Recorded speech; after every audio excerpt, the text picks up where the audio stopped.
उपोद्घात. बोला माताजी. हरे कृष्ण. आपण याच्या आधी आपण जेव्हा आपण भागवतम वाचतो ना माताजी, तेव्हा एक हा, मंत्र म्हणतो. कुठला मंत्र असतो? ते सर्वजण माझ्या मागे मागे बोलाल, अनम्यूट कराल. हरे कृष्णा. ठीक. सर्वजण अनम्यूट करा. स्वाती माताजी अनम्यूट करा स्वतःला. हा, सर्वजण माझ्या बरोबर बोला. हरे कृष्णा. हरे हरे कृष्ण. कृष्ण. हा, हरे कृष्णा. स्वाती माताजी अनम्यूट व्हा. केलं टीचर. येस माताजी. हरे कृष्ण. प्रणिता माताजी आपण अनम्यूट करा. हरे कृष्ण. सर्वजण अनम्यूट झाले ना आपण? ओके, चला माझ्या मागे मागे बोला. ओम नमो भगवते वासुदेवाय. ओम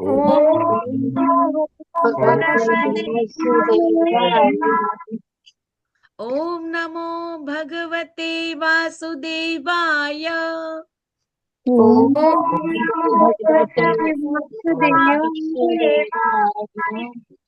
ओम नमो भगवते वासुदेवाय.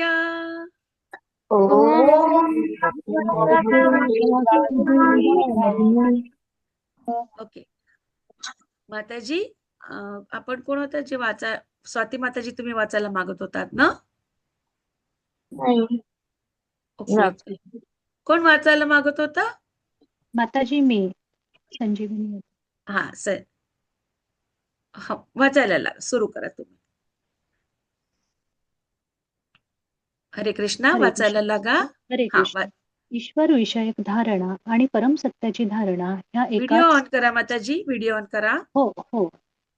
हरे कृष्ण. हरे कृष्ण. ईश्वर विषयक धारणा आणि परमसत्याची धारणा या एकाच स्तरावरील नाहीत. भागवताचे परमसत्य हेच प्रत्यक्ष लक्ष आहे. देव आणि ईश्वर ही धारणा अधिपत्य सूचक आहे, तर परमसत्याची धारणा आश्रय तत्वाची अथवा सर्व प्रकारच्या. माताजी एकच मिनिट, थोडं झूम नाही होते. आता सर्व प्रकारच्या शक्तीच्या परमस्तोत्राची सूचक आहे. ईश्वराच्या साकार रूपाविषयी कोणताही मतभेद नाही, कारण अधिपती किंवा नियंत्रक कधी निराकार असू शकत नाही. अर्थात आधुनिक शासन, विशेषतः प्रजासत्ताक शासन, काही प्रमाणात निराकार आहे. तरीही अखेर मुख्य शासनाध्यक्ष एक व्यक्तीच असते आणि शासनाचे अव्यक्त स्वरूप साकार स्वरूपाच्या अधीन असते. म्हणून निसंशय जेव्हा दुसऱ्यावरील अधिपत्याचा विषय येतो, तेव्हा व्यक्त रूपाचे अस्तित्व आपण मान्य केलेच पाहिजे. वेगवेगळ्या व्यवस्थापकीय पदांसाठी वेगवेगळे नियंत्रक आहेत आणि म्हणून अनेक लहान लहान देवता असू शकतात. भगवद्गीतेनुसार असामान्य स्वरूपाचे सामर्थ्य जेथे प्रकट होत असेल त्याला विभूतिमतम सत्व अर्थात भगवंताकडून सामर्थ्य प्राप्त झालेला नियंत्रक समजले जाते. अशी विभूतिमतम सत्वे किंवा ज्यांना नियंत्रक देवता असेही म्हणता येईल अनेक आहेत, परंतु परमसत्य एकच आणि अद्वितीय आहे. भागवत परमसत्याचे वर्णन करते. भागवताचे रचनाकार श्रील व्यासदेव प्रथमतः परमसत्याला सादर प्रणाम करतात आणि परमसत्य हे सर्व शक्तींचा मूळ स्त्रोत असल्या कारणाने ते परमसत्य परमपुरुष आहे. देवता आणि अधिपती हे निसंदेह व्यक्ती आहेत, परंतु ज्या परमसत्यापासून हे देव नियंत्रण करण्याचे सामर्थ्य प्राप्त करतात ते मात्र परम व्यक्ती आहेत. ईश्वर हा शब्द नियंत्रक असल्याचा सूचक आहे, परंतु परमपुरुष हाच परमेश्वर आहे. परमपुरुष किंवा परमेश्वर परमचेतन व्यक्तित्व आहे आणि ते इतर कोणत्याही स्त्रोताकडून कोणतेही सामर्थ्य मिळवित नाही, म्हणून ते परम स्वतंत्र आहे. वैदिक साहित्यात ब्रह्मदेवांना परमदेव अथवा इंद्र, चंद्र, वरुण आदी देवतांचा अध्यक्ष म्हटले आहे, परंतु भागवत पुष्टी करते की सामर्थ्य आणि ज्ञानाचा विचार करता तेही स्वतंत्र नाही. त्यांनी सर्व प्राणीमात्रांच्या हृदयात निवास करणाऱ्या परमपुरुषाकडून वेदांच्या रूपात ज्ञान मिळवले. तो परमपुरुष प्रत्यक्षपणे आणि अप्रत्यक्षपणे सर्वज्ञ आहे. नगण्य व्यक्ती जे पुरुषोत्तमाचे अंशरूप स्वरूप आहेत, कदाचित त्यांच्या देहाविषयी किंवा किंवा बाह्य स्वरूपाविषयी प्रत्यक्ष वा अप्रत्यक्ष रूपाने सर्व काही जाणीत असतील, परंतु परमपुरुष मात्र सर्वच वस्तूंचे अंतर्गत व बहिर्गत स्वरूप जाणणारा आहे. जन्माद्यस्य हा शब्द हेच सुचतो की पुरुष आहे. इतकेच काय, आपण प्रत्यक्ष अनुभवातूनही हे समजू शकतो की जडामध्ये सृजन शक्ती नाही, उलट चेतन प्राण्यांपासून जड पदार्थांची उत्पत्ती होते. उदाहरणार्थ, जीवांच्या संबंधाने जड शरीर एका कृतिशील यंत्राच्या रूपाने विकसित होते. अल्पज्ञानी लोक या शरीररूपी यंत्राला जीव मानतात, परंतु जीवच शरीररूपी यंत्राचा आधार आहे, ही वास्तविकता आहे. चेतन स्फुलिंग निघून जातात शरीर यंत्र निरुपयोगी होते. त्याचप्रमाणे समस्त भौतिक शक्तींचा मूळ तोच परमपुरुष आहे. वैदिक वाङ्मयात वैदिक वाङ्मयात सर्वत्र हे तथ्य व्यक्त झालेले आहे आणि अध्यात्मशास्त्राच्या सर्व भाष्यकारांनी या सत्याचा स्वीकार केलेला आहे. चेतन शक्तियुक्त तत्वास ब्रह्म म्हटले आहे. महान आचार्य श्रीपाद शंकराचार्य यांनी हे सांगितले आहे की ब्रह्म हे तत्व असून जगत एक श्रेणी आहे. सर्व शक्तींचा मूळ तो चेतन तत्व आहे आणि याच तत्वाला परमपुरुष म्हणून स्वीकारले गेले आहे. म्हणून या परमपुरुषाला भूत, वर्तमान आणि भविष्य अशा त्रिकाळातील प्रत्येक गोष्टीचे ज्ञान आहे. त्याच वेळी त्याला आपल्या दिव्य आणि भौतिक सृजनातील प्रत्येक लहान मोठ्या भागाचे ज्ञान आहे. अज्ञ जीव मात्र स्वतःच्या शरीरात अज्ञ जीव मात्र स्वतःच्या शरीरात काय घडत आहे हे देखील समजू शकत नाही. तो अन्न खातो, परंतु त्या अन्नाचे शक्तीत कसे रूपांतर होते आणि त्या योगे देहधारण कसे होते हे जाणीत नाही. परंतु अपरिपूर्ण भगवंतांना मात्र घडणाऱ्या सर्व गोष्टींची जाण असते आणि हे अगदी स्वाभाविक आहे. म्हणून अशा पूर्ण व्यक्तित्वाला भागवतात वासुदेव असे संबोधण्यात आले आहे. वासुदेव म्हणजे आपल्याला आपल्या पूर्ण चेतनेने आपल्या पूर्ण चेतनेने आणि पूर्ण सामर्थ्याने युक्त असणारा होय. भागवतात याचे विस्तृत विवेचन करण्यात आलेले आहे. येथे वाचकाला काळजीपूर्वक अभ्यास करण्याची भरपूर संधी आहे. आधुनिक युगात भगवान श्री चैतन्य महाप्रभूंनी व्यावहारिक व्याकरणातून श्रीमद भागवताचा संदेश दिला आहे. श्री चैतन्य महाप्रभूंच्या अहैतुकी कृपेने भागवताच्या कथावस्तूत प्रवेश करणे सुलभ झाले आहे. याकरिता येथे त्यांचे जीवन आणि उपदेश या संबंधात एक संक्षिप्त परिचय दिला आहे. त्यामुळे वाचकाला भागवताची महत्ता समजून घेण्यास सहाय्य होईल. भागवताचे अध्ययन व्यक्ती भागवताकडून केले जाणे अनिवार्य आहे. ज्याचे जीवन व्यवहारात श्रीमद भागवत आहे तो व्यक्ती भागवत होय. श्री चैतन्य महाप्रभू परम ईश्वर आहेत आणि म्हणून ते स्वतः आणि त्यांच्या वाणी रूपाने भगवंत आणि भागवत असे दोन्हीही आहेत. म्हणून भागवताकडे पोहोचण्याची त्यांची प्रक्रिया जगातील सर्व जीवांकरिता आचरणीय आहे. भारतात जन्म घेतलेल्या लोकांनी या जगात सर्व भागवताचा प्रचार करावा अशी त्यांची इच्छा होती. भागवत हे श्रीकृष्ण शास्त्र आहे. श्रीकृष्ण पूर्ण पुरुषोत्तम भगवान आहे आणि त्याविषयी भगवद्गीतेत प्रारंभिक सूचना प्राप्त होते. श्री चैतन्य महाप्रभूंनी म्हटले आहे की मनुष्य कोणीही असो जो गीता तथा भागवत या कृष्णशास्त्रात निपुण आहे तो अधिकृत प्रचारक आणि गुरु होऊ शकतो. संपूर्ण जगातील दुःखी मानवांच्या कल्याणार्थ मानव समाजात कृष्णशास्त्राची नितांत आवश्यकता आहे. आम्ही सर्वच राष्ट्रांच्या नेतेजनांना अशी विनंती करतो की त्यांनी स्वतःच्या कल्याणासाठी, समाजाच्या कल्याणासाठी तसेच जगभरातील लोकांच्या कल्याणासाठी हे कृष्णशास्त्र ग्रहण करावे. हरे श्रीमद कृष्ण भागवतात माताजी. हरे कृष्ण हरे हरे कृष्ण. कृष्ण. आता आपण कोणाला हरे वाचायला कृष्ण देऊ? माताजी. हरे कृष्ण. ओके, आता कोण वाचायला मागताय? हरे कृष्ण. कोणी वाचायला मागताय? प्लीज सांगा. हरे कृष्ण माता. जी नवनाथ प्रभूजी बोलायला सुरू करा. हे सुरुवातीपासून बोला. श्रीमद भागवताचे प्रचारक इथपासून हो येस बोला. श्रीमद भागवताचे प्रचारक भगवान श्री चैतन्य महाप्रभू यांचे जीवन आणि उपदेशांविषयी संक्षिप्त परिचय. भगवत प्रेमाचे महान वितरक आणि सामूहिक परिणाम संकीर्तनाचे जनक भगवान श्री चैतन्य महाप्रभू फाल्गुन पौर्णिमा शके 1407 म्हणजे फेब्रुवारी इसवी सन 1486 या दिनी संध्या समयी भूतलावर अवतरित झाले. ते बंगाल प्रांतातील नवदीप नामक नगरी समीप असणाऱ्या श्रीराम मायापूर या स्थळी प्रकट झाले. श्री चैतन्य महाप्रभूंचे जगन्नाथ मिश्र नामक वडील हे विद्वान ब्राह्मण होते आणि ते सिंहराज जिल्ह्यातील नवदीप येथे आपल्या विद्यार्थी दशेत स्थलांतरित झाले होते.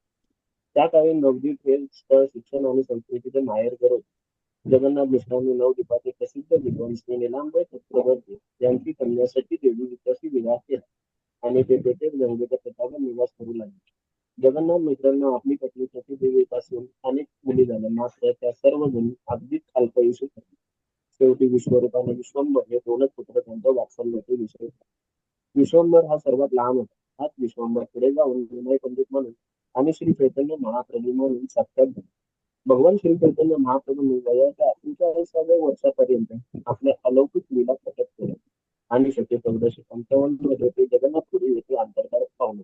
श्री चैतन्य महाप्रभूंनी आपली प्रारंभीची 24 वर्ष विद्यार्थी आणि गृहस्थाश्रमी म्हणून नवदीपातच व्यतीत केली. त्यांच्या पहिल्या पत्नीचे नाव लक्ष्मीप्रिया असे होते आणि ते एकदा घरापासून दूर गेले होते तेव्हा तिचा अकाली मृत्यू झाला.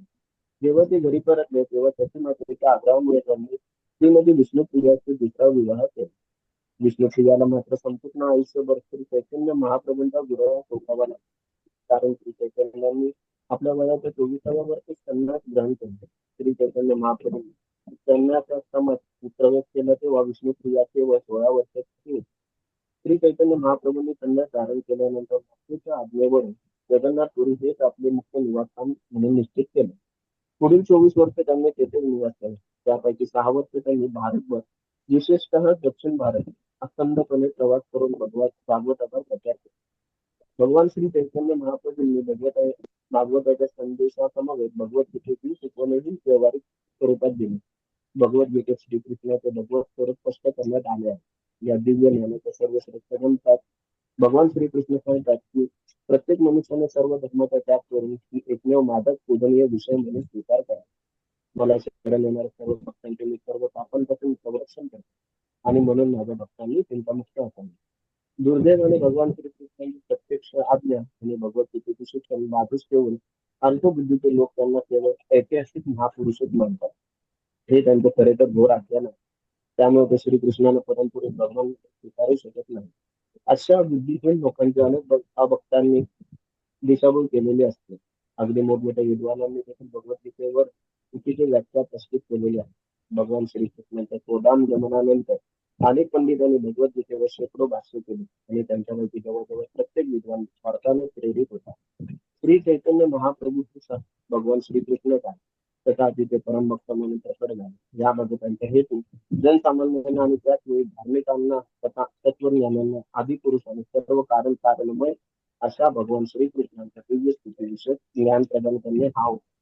त्यांच्या शिकवणीचे सार हे आहे की व्रजभूमी वृंदावनात अवतीर्ण झालेले आणि व्रजराज नंद महाराजांचे पुत्र श्रीकृष्ण हे पूर्ण पुरुषोत्तम भगवान असून सर्वांकरिता आराध्य आहे.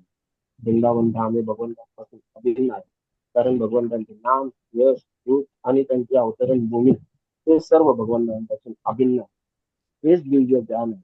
त्यामुळे वृंदावन धाम भगवंता समानच पूजनीय आहे. भगवंताच्या उपासनेचे सर्वोच्च दिव्य रूप वज्र गोपिकांनी प्रदर्शित केलेल्या बुद्धोत प्रेमाच्या भावनेद्वारे प्रकट झाले. श्री चैतन्य महाप्रभूंनी उपासनेच्या या सर्वश्रेष्ठ विधीचे अनुमोदन केले जाते. ते भागवत पुराणाला भगवंतांना जाणून घेण्यासाठी ते निष्कलंक साहित्य मानतात आणि असा उपयोग होतात की भगवत प्रेम प्राप्त करणे हेच समस्त मानव मात्रांचे परम मोक्ष ध्येय आहे. हरे कृष्ण माता वाचू की हो वाचा वाचा एवढं पेज वाचून घ्या मग नंतर आपण. हो. श्री वृंदावन दास ठाकूर, श्री लोचनदास ठाकूर, श्री कृष्णदास कविराज गोस्वामी, श्री पवित्र कर्णपूर आणि श्री प्रबोधनदास सरस्वती, श्री रूप गोस्वामी, श्री सनातन गोस्वामी, श्री रघुनाथ भट्ट गोस्वामी, श्री जीव गोस्वामी, श्री गोपाल भट्ट गोस्वामी, श्री रघुनाथ दास गोस्वामी हे आणि मागील साधारण 200 वर्ष श्री विश्वनाथ ठाकूर, श्री बलदेव विद्याभूषण, श्री श्यामानंद गोस्वामी, श्री नरोत्तम दास ठाकूर, श्री भक्ती विनोद ठाकूर आणि श्री भक्ती सिद्धांत सरस्वती ठाकूर आमचे गुरु महाराज असे चैतन्य महाप्रभूंचे अनेक भक्त बोलले. या तसेच अनेक महान तथा विद्वान भक्तांनी श्री चैतन्यांच्या जीवन आणि शिकवणीवर आधारित असे काही ग्रंथ लिहिलेले आहेत. या सर्वांनी लिहिलेले सर्व विशाल ग्रंथ वेद, पुराणे, उपनिषदे, रामायण, महाभारत आणि तत्सम आचार्य संमत अधिकृत ग्रंथावर पूर्णतः आधारित आहे. या ग्रंथाची रचना तथा प्रस्तुतीकरण एकमेव द्वितीय आहे असे आहे. सर्व दिव्य ज्ञानाने पूर्ण तथा शास्त्रोक्त आहे. देव आणि आधुनिक जगतातील लोकांना त्याविषयी अज्ञान आहे. परंतु आदित्य संस्कृत आणि बंगाली भाषेत असलेले हे साहित्य जेव्हा प्रकाशित होईल विचारवंत लोकांसमोर येईल तेव्हा शिष्य परंपरेतील आचार्यांनी मान्य न केलेलं आता अनेक भ्रामक मार्ग शांती तथा समृद्धी यांचा व्यर्थ शोध घेणारे व्याधीग्रस्त जग भारत भूमीच्या गौरवाने आणि लौकिक प्रेमाने धारून जाते. भगवान श्री चैतन्य महाप्रभूंच्या संक्षिप्त चारित्र्याच्या वाचकांनी श्रील वृंदावनदास ठाकूर कृत, श्री चैतन्य भागवत आणि श्री कृष्णदास कविराज गोस्वामी कृत, श्री चैतन्य चरितामृती या 2 ग्रंथाचे वाचन केल्यास त्यांना अधिकच लाभ. श्री चैतन्य महाप्रभूंच्या मनोहरी बाललीलांचे आकर्षक वर्णन श्री चैतन्य भागवतात आढळते. तर त्यांच्या शिकवणीचे विस्तृत वर्णन श्री चैतन्य चरितामृतात आढळते. त्यांनी दिलेले संक्षिप्त संकलन आम्ही श्री चैतन्य शिक्षामृत या ग्रंथामध्ये केलेले आहे. श्री चैतन्य महाप्रभूंच्या प्रारंभिक जीवनाचे वर्णन त्यांच्या समकालीन प्रमुख भक्तांपैकी मुरारी गुप्ता यांनी केलेले आहे. मुरारी गुप्ता हे त्यावेळेचे प्रसिद्ध वैद्य होते. श्री चैतन्य महाप्रभूंचे जीवन त्यांचे वैयक्तिक सचिव श्री दामोदर स्वामी अर्थात श्रील स्वरूप दामोदर यांनी अंकित केलेले आहे. ते जगन्नाथपुरीमध्ये महाप्रभूंचे निरंतर सहवासी होते. या 2 भक्तांनी महाप्रभूंच्या जीवनाचे जवळजवळ सर्व ग्रंथांना अंकित केलेले आहे. या दोघांनी लिहिलेल्या कडकांच्या दैनंदिनीच्या आधारे केल्यानंतर पूर्वोक्त सर्व ग्रंथ लिहिले गेले. हरे कृष्ण म्हणतात.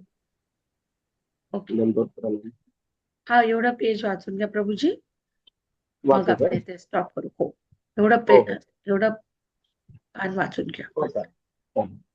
भगवान श्री चैतन्य महाप्रभूंचा जन्म फाल्गुन पौर्णिमा शके 1407 या तिथीला संध्या समयी भगवत इच्छेने त्या दिवशी चंद्रग्रहण होते. ग्रहणकाळी गंगेत किंवा अन्य कोणत्याही पवित्र नदीत स्नान करणे आणि शुद्धीकरणाचा वैदिक मंत्रांचे उच्चारण करणे ही हिंदू समाजातील महत्वाची प्रथा आहे. म्हणून त्या विशिष्ट चंद्रग्रहणाच्या वेळी तेव्हा संपूर्ण भारतवर्ष हरे कृष्ण कृष्ण कृष्ण हरे हरे, हरे राम राम राम हरे हरे या महामंत्राच्या दिव्य ध्वनीने कंपित झाले होते. तेव्हा भगवान श्री चैतन्य महाप्रभू अवतीर्ण झाले. या महामंत्राचा उल्लेख अनेक पुराणे आणि उपनिषदांमध्ये करण्यात आलेला असून त्याचे वर्णन या कलियुगातील तारक ब्रह्म नाम असे करण्यात आलेले आहे. शास्त्रांमध्ये असे म्हणते आहे की या पवित्र नामाचे अपराध रहित कीर्तन पतित जीवाला भवबंधनातून मुक्त करू शकते. भगवंतांची भारतात आणि भारतावर अनेक नावे आहेत आणि ती सर्वच सारखीच मंगलमय आहेत, कारण ती सर्वच भगवंतांचा निर्देश करते. हा हरे कृष्ण महामंत्र मात्र विशेषतः वर्तमान युगासाठी सांगण्यात आलेला आहे आणि म्हणून मानव मात्राने त्याचा लाभ घ्यावा तथा शास्त्रोक्त नियमांचे अनुसरण करून यश प्राप्ती केलेल्या महान आचार्यांचे चरणानुगमन करावे. भगवान श्री चैतन्य महाप्रभूंचे अवतरण आणि चंद्रग्रहण यांचा योग हा त्यांचा विशिष्ट ध्येयाचा व उद्दिष्टांचा सूचक आहे. हा उद्देश होता वर्तमान कलियुगात पवित्र भगवान नामाचा संकीर्तनाचा महिमा प्रसारित करण्याचा. वर्तमान युगामध्ये व्यक्त गोष्टींवरून येथे मनुष्यांमध्ये आपापसात कलह निर्माण होतो आणि म्हणून शास्त्राने या युगासाठी आत्मसाक्षात्काराचा हरिनाम कीर्तन हा विधी निर्धारित केलेला आहे. हा विधी समाजातील 150 घटकांसाठी आहे. लोक एकत्र येऊन आपल्या भाषातून तथा मधुर गीतांच्या माध्यमातून भगवंतांच्या महात्म्याची स्तुती करू शकतात. असे कीर्तन फक्त जर निर्दोष अंतकरणाने साजरे केले गेले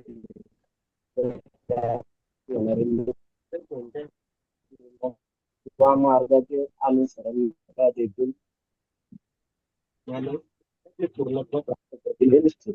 अशा उत्सवांच्या माध्यमातून विद्वान तथा मूर्ख, श्रीमंत तथा निर्धन, हिंदू तथा मुस्लिम, इंग्रज तथा भारतीय, तांडा तथा ब्राह्मण असे सर्वजण दिव्य मंत्र श्रवण करू शकतील आणि त्यामुळे भौतिक संसर्गाच्या दिवेने मधून झाले त्यांची हृदये शुद्ध होऊ शकतील.